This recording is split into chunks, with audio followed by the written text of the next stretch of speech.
So, as promised, here is the bit of talking that I was going to do, was planning on doing following the group presentations in class this evening. So, to bring this all together, I'm going to talk about three different things: assessment, connecting to the ecological assessment that one group talked about, determining student needs, how to prioritize learning, and how to make connections to the grade level content. Let's start with assessment, determining what student needs are. There are three main locations or sources of information used to determine student needs. Family input. They are number one expert on their child. They are familiar with the student's strengths, their interests, what they have been working on in the past. Families are also a great source of what priorities they have for their child. Records reviews also can produce some helpful information. If there's any, academic achievement testing that's done, portfolio of work, any videos of students. Probably I put my lowest amount of effort into records reviews for these individual students. Family input and ecological assessments are my number one and two sources of information. Ecological assessment, as one group talked about tonight, really breaking down different parts of the day based on what is required in order to engage in that part of the day, what cues are in the environment, and as was pointed out, what of those pieces, steps, is the individual able to perform individually. Oh, determining learning priorities. So this involves a variety of different things. Breaking down tasks using task analysis. Taking the item from the ecological assessment and breaking it down further into steps crucial for learning, into those smallest steps necessary. And depending on the student's abilities, will determine how small of steps that you need to break that down to. Looking at the teaching component, you are going to need to use repetitive and provide multiple opportunities for practice for individuals with moderate to severe disabilities. Their learning curve is going to be slower and need more hands-on opportunities connected to their life in order to master the skills and things that we want them to learn. Making sure that you are embedding student interest into activities. If you have a student who loves cars, bring pictures of cars, have toy cars, talk about cars in your math problems, read books about cars. If you're doing a history, talk about historical cars. Bring that interest to engage the student and connect to what their strengths are and what they're interested in.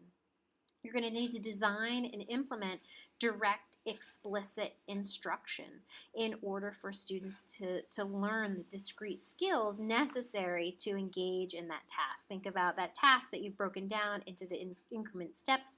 Provide direct instruction at each of those steps so that ultimately a student can engage in and perform whatever that task is independently. Provide and make connections, direct, explicit, planned, purposeful connections to grade level curriculum. Not only is it what students need, it's the law. Every teacher is responsible for providing meaningful access to their grade level curriculum for all students. All right, connecting to grade level curriculum. So once you've identified what your content area standard is, what is the learning objective that you have for the entire class, for students who aren't necessarily going to be able to achieve and access that standard, break down what is the main idea from that content. What's the essential vocabulary involved in that content area? You're going to reduce the breadth and depth that's necessary for all students down to the core, essential, main idea and vocabulary. One example from the text that you can find in the section on pages 68 to 72 is an example from 10th grade algebra. Envision that this 10th grade algebra class is working on determining unknown values, and they're doing this by developing polynomial expressions. So, multiple numbers involving variables in an expression. So there's a equal sign in there that will represent the area of a room that's been increased in length by 4 feet. We know that our student is not going to be able to solve that type of problem, but some of the main pieces and vocabulary. The vocabulary, we can teach bedroom, wall, we can teach lots of parts of the bedroom, floor, math concepts, big, bigger, more, specific numbers depending on the range of numbers that the student is working on, whether they're working on identifying, recognizing, representing that quantity based on the individual. Then we can utilize pictures of this smaller and this bigger room. Remember, the class is working on comparing and developing expressions to figure out an area of a room that's been increased in length by 4 feet. We can work on identifying bigger, smaller, more, less. They could compare some of the numbers that are in this problem set. They could work on recognizing numbers, labeling, pointing out parts of the room. There's lots of pieces in there that can be done, and this is all going to be dependent on the individual student. But that gives you an idea of how something as complex and seemingly difficult as 10th grade algebra can be broken down meaningfully for an individual with complex needs so that they are included in the classroom. This goes above and beyond what the group was talking about in class, having to do with cross-disciplinary skills, such as listening to teachers explain lessons, responding to questions, volunteering to go into the front of the room, following directions to get into smaller groups, working cooperatively in that group, signing a piece of paper, whether it be meeting notes, and navigating the room, returning to seat, putting away materials. Those types of skills are also really important and can also be worked on in addition to these more specifically content-related tasks. All right, so we have gone through gathering information, determining needs, digging down into ecological assessment in the environment. We've identified content area standards, big ideas, vocabulary, thought about what we can have a student working on using explicit, direct instruction.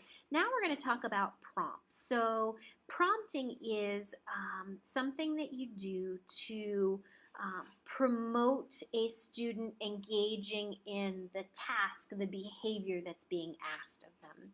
There are certain variety of prompts, ranging everything from visual prompts to verbal to tactile, physical cues, actually using your arm to manipulate, whether it be their arm, their hand, their finger, their body to engage in the task.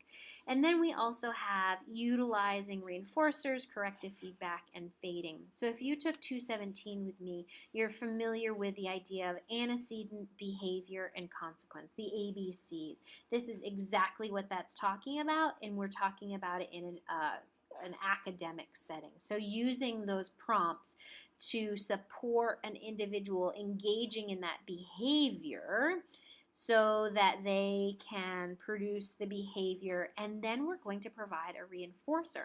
Once they've engaged in the behavior and it's identified as the correct behavior, we want to reinforce them so that they are increasing the likelihood that they are going to engage in that behavior.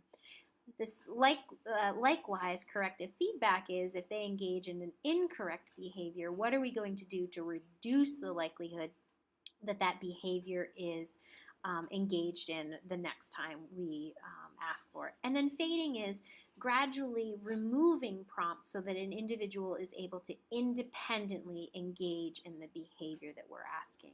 So if we're in a class and we're talking about, coming into the classroom and independently finding their seat, we might start with a least to most prompting hierarchy and just do a visual. Maybe we've developed a picture prompt that shows the student and the picture of them sitting in their seat. And before they walk in the door, we show the visual prompt and we give them a certain amount of time to respond, and we see if they are going to walk over and sit in their seat. Maybe they don't after 10 seconds. We give them a verbal, go find your seat. Or maybe we've created a video model and it shows them engaging in that transition from out in the hall into their classroom. These go on and on up to physical, which would be maybe an arm in arm of walking them over to their seat. That's an example of using prompts to get a student to engage in a behavior that we're expecting them to do. We would reinforce that as soon as they're sitting in their seat. We could reinforce with a verbal reinforcement. Maybe we have some sort of reinforcement schedule, or maybe they're earning tokens, something like that. Depends on the student. Corrective feedback. If they go and sit in a different part of the room, maybe we have verbal feedback. And then over time, we want to fade all of those so that the student is just independently going into the class with the rest of his or her peers and finding his seat or her seat. I hope that you have found this recording to be helpful. Your task is to complete the practice activity that was given to you. That involves doing an ecological analysis. You can also look in the book. You can work with your peers for that example. You need to do a task analysis. There are 5 choices for you to choose between and do an analysis. And then you have to add columns and show how you would demonstrate collecting data on whether the student has mastered the skill or not. And that would be adding a column for correct and incorrect responses. And then you could also include a column on types of prompts. So look back at the slide on prompts and also refer to the pages 25 through 35 in your text for prompts. Then your last task is using the standards and the grade level content to decide and analyze what an individual with moderate to severe disabilities would be taught and expected to do. So you're going to choose one of the content area standards. You're going to think about an activity that you as the teacher would design for everybody in the class at that grade level. Then I want you to identify smaller skills and adaptations by step of the activity. And you can look for examples of that in the text as well. As always, be in touch if you have any questions, and I look forward to seeing you next week.